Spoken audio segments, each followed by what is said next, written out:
Bienvenidos de nueva cuenta. Vamos ahora a analizar el tema de Gauss-Jordan y este tema va a ser fundamental para no solamente lo que es la resolución de sistemas de ecuaciones lineales, sino que también las técnicas aquí vistas, que se conocen como escalonamiento, van a ser de mucha utilidad para otro tipo de operaciones que involucran matrices.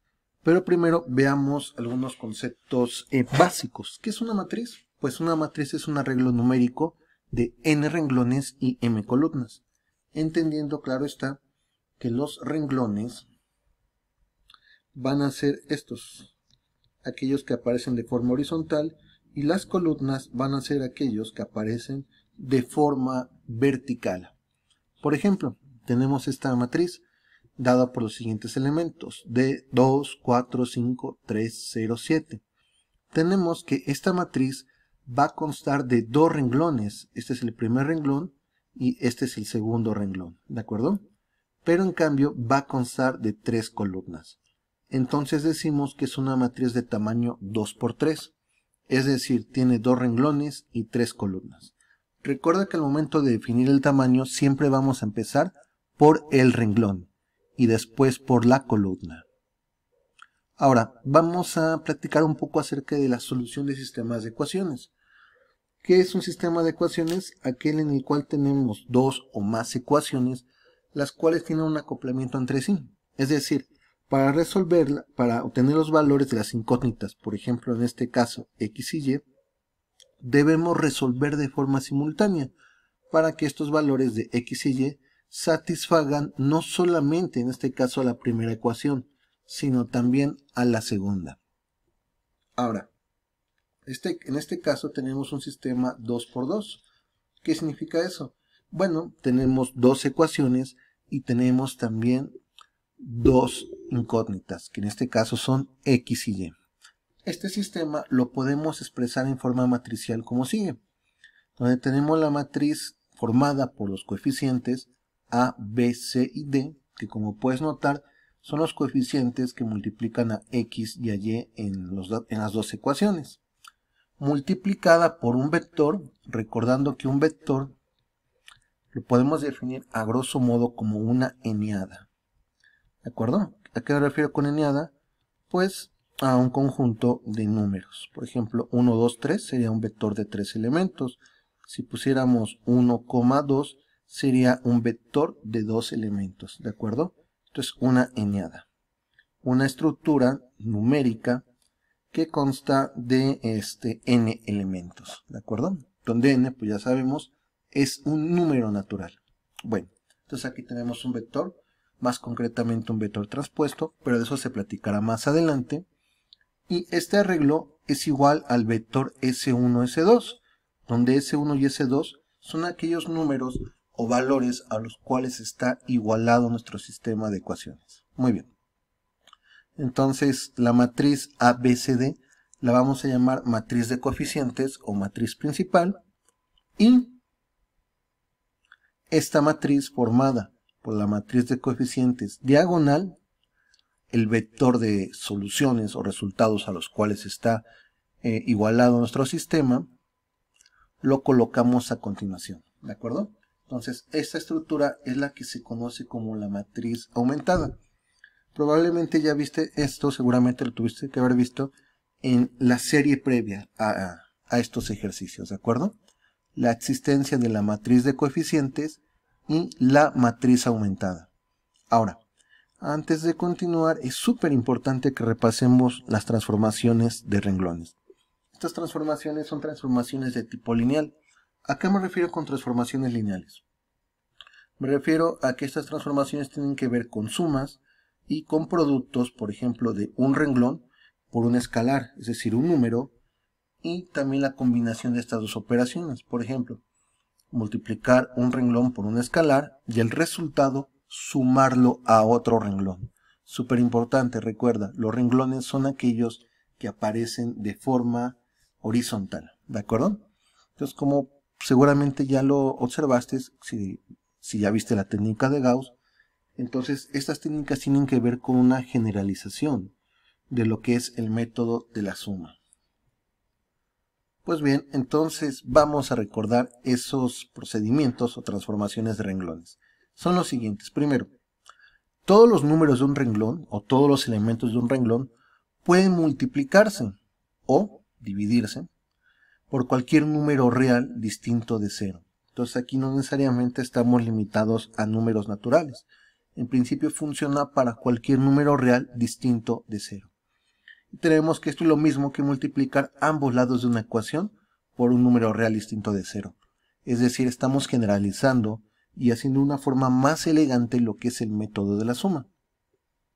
Segundo procedimiento.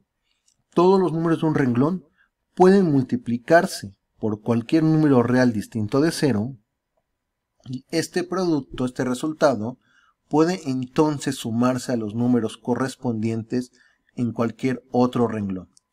Esto es equivalente a eliminar una variable del sistema de ecuaciones utilizando el método de la suma. Muy bien. Y tenemos otra propiedad. Algo importante. Recuerda que cuando hacemos esta segunda operación, se hace elemento a elemento. Es decir, digamos, el elemento de la primera columna afecta al de la segunda columna, por poner un ejemplo. El de la primera columna afecta al de la primera columna y el de la segunda al elemento de la segunda columna. O sea, se van a afectar los elementos que están en la misma columna. Y por último, dos renglones de una misma matriz pueden intercambiarse. Y esto es lo mismo que intercambiar dos ecuaciones en el sistema de ecuaciones. Muy bien. Revisando algunas otras fuentes de YouTube, habían algunas fuentes en las cuales incluso cambiaban lo que es las columnas. Y te decían que tuvieras cuidado, que vieras que al hacer esto van a cambiar también el orden de las variables involucradas. Yo en lo personal no te recomiendo que realices cambio de columnas. ¿De acuerdo? Te recomiendo que realices, si lo consideras pertinente, cambio de renglones. Eso sí, pero cambio de columnas definitivamente no lo recomiendo. Muy bien. Ahora continuemos. Una definición importante, matriz cuadrada. ¿Qué es una matriz cuadrada? Es una matriz de tamaño n por n. ¿Qué quiero decir con esto? Que tiene el mismo número de renglones y el mismo número de columnas. Siguiente concepto importante, matriz identidad. Es una matriz cuadrada cuyos elementos de la diagonal principal, ¿cuál es la diagonal principal? Pues la mayor, la que va del primer elemento que podremos designar 1, 1 hasta el último elemento que designaríamos como nn. ¿Por qué nn? Porque está en el último renglón, en el enésimo renglón y en la enésima columna. Bueno, esta diagonal es la mayor y todos los elementos van a ser igual a 1 en la matriz de identidad. El resto de elementos van a ser igual a 0. Esta matriz de identidad la vamos a designar con una i y en mi notación que yo manejo ponemos dos líneas abajo, indicando que se trata de una matriz. Si fuese un vector, yo recomiendo o yo manejar únicamente una línea abajo. Muy bien.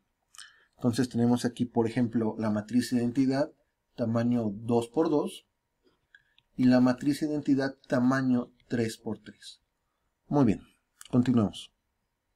Entonces, el método de Gauss, que ya se vio previamente, ya lo manejaron en una serie anterior, consiste en, mediante transformaciones lineales de renglones aplicadas a una matriz de identidad, buscar lograr la siguiente forma o estructura, es la que tenemos aquí.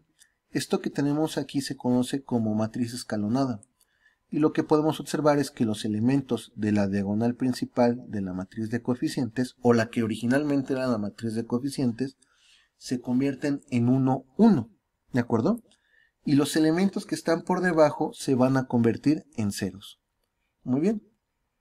Entonces, en este caso, tenemos un ejemplo de matriz escalonada para una matriz principal, tamaño 2×2, y tenemos un ejemplo de matriz escalonada para una matriz cuya base principal, o sea, la matriz de coeficientes, es tamaño 3×3. Observamos que la diagonal principal son 1, 1, 1, 1, y todos los elementos que están debajo de estos 1 son ceros. Tengo el 1, 0, 0. Tengo el 1, 0. Tengo 1, ya no hay elementos más abajo. Muy bien. Entonces, ten muy presente esta parte de la matriz escalonada porque va a ser fundamental para otros conceptos que se revisarían en principio más adelante. Bueno, entonces esas transformaciones lineales que ya habíamos platicado, sumar renglones entre sí, multiplicar algún renglón o multiplicar y sumar renglones, van a derivar en un sistema triangular. ¿Qué es un sistema triangular? Por ejemplo, en este que tenemos aquí, ya la matriz escalonada se convierte o equivale al siguiente sistema de ecuaciones. El sistema es x más fy igual a s1 y y igual a s2. Es decir, un sistema triangular es aquel en el que ya está despejado o ya conocemos el valor de una de las variables y a partir de ella podemos empezar a conocer el resto de los valores, ¿de acuerdo? Muy bien, entonces, por ejemplo, para un sistema 3×3 podríamos generar la siguiente matriz escalonada, la siguiente matriz aumentada escalonada, que equivale al siguiente sistema. Z igual a S3', Y más HZ igual a S2', X más FY más GY igual a S1'. Y el sistema anterior puede ser resuelto fácilmente por sustitución. Ya sé cuánto vale Z y de ahí puedo sustituir en la segunda ecuación y saber cuánto vale Y. Y por último, con el valor de Z y de Y, determinar el de X. O sea, se trata de una sustitución sucesiva. Y por fin llegamos al método que nos interesa en esta videoclase, que es el método de Gauss-Jordan. Es muy similar al de Gauss, que vimos anteriormente, pero mediante las transformaciones lineales de renglones vamos a buscar que la matriz principal, la que originalmente es la matriz de coeficientes, por ejemplo aquí tengo A, B, C, D, se transforme en una matriz de identidad. Esto lo puedo ver en el siguiente esquema. Entonces, esta matriz, la que ya transformé mediante el método de Gauss-Jordan, equivaldría al siguiente sistema. X más 0y igual a R1, 0x más y igual a R2, que deriva en lo siguiente. X es igual a R1, y es igual a R2. O si lo quieres ver de una manera vectorial un poquito más elegante, el vector de variables XY es igual al vector R1, R2. Donde R1 y R2 son las soluciones, ¿de acuerdo? Entonces, algo importante que señalar es que los vectores se igualan o se comparan elemento a elemento. Por ejemplo, el primer elemento X se compara con el primer elemento R1. El segundo elemento Y se compara con el segundo elemento R2. Entonces, podemos concluir que el método de Gauss nos va a proporcionar los valores de las incógnitas, en este caso X y Y, del sistema de ecuaciones de forma directa, y ya no se tienen que hacer más procedimientos como lo hacíamos en el método de Gauss, que teníamos que aplicar una sustitución sucesiva. Muy bien, entonces, por ejemplo, para un sistema 3×3, como el que tengo aquí, tres ecuaciones, tres variables X, Y, Z, tendríamos la siguiente matriz aumentada. Mediante transformaciones obtendríamos una matriz identidad en esta posición que originalmente correspondía a la matriz de coeficientes, lo que ya llamamos la matriz principal, y estos valores S1 se transformaron porque están siendo afectados también, ¿verdad? Al momento de transformar esto en R1, R2 y R3. Todo esto corresponde a lo siguiente. El vector de variables X, Y, Z es igual al vector R1, R2, R3, ¿de acuerdo? Y podemos extrapolar lo siguiente. La variable X vale R1, la variable Y vale R2, la variable Z vale R3. Recordando que dos vectores son iguales si son iguales elemento a elemento. Primer elemento con primer elemento, segundo con segundo, tercero con tercero, etc. Y por último, aunque ya lo mencionamos anteriormente, es importante resaltar que el método de Gauss-Jordan es una generalización más elegante, desde luego, del método de la suma. Muy bien, entonces con esto damos terminada la primera parte, que sería la introducción. Veamos algunos ejemplos de solución de Gauss-Jordan y después puedes proceder a resolver los ejercicios correspondientes de la serie. Por tu atención, muchas, pero muchas gracias, y pues a seguir estudiando, que la neurona se ponga fuerte. Muchas gracias. Nos vemos en la próxima videoclase. Hasta luego.